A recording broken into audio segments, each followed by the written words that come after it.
మీ రక్షణ సువార్త ప్రకటించి, అలాగే పత్రికలు పంచి, క్రొత్త నిబంధన గ్రంథాలు పంచి, వీధులలో తిరిగి గృహాలలో ఉన్నవారికి, వీధుల్లో ఉన్నవారికి పంచి నాయన అలాగే సువార్త ప్రకటించి వచ్చి ఉండగా ఎలాంటి విరోధ భావాలు లేకుండా అందరూ చక్కగా పత్రికలు తీసుకుని చదువుతున్నారు. చదివి గ్రహించి ఆత్మ మేలు పొంది రక్షణ మారుమనసు పొందే భాగ్యం దయచేయమని మీ సన్నిధిలో ప్రార్థన చేస్తున్నా. అలాగే నాయన పత్రికలు పంచిన ప్రతి ఒక్కరిని మీరు జ్ఞాపం చేసుకునండి, వారిని దీవించి ఆశీర్వదించమని సహాయం చేయమని, ఈ సువార్త పరిచర్య ఇలా కొనసాగించుటకు ఆయన మమ్మల్ని పురుకొల్పమని.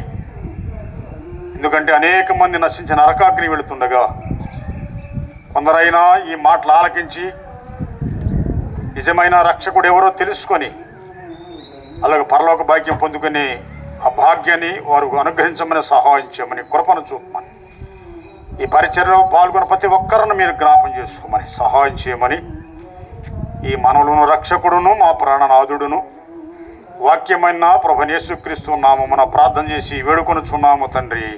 ఆమేన్.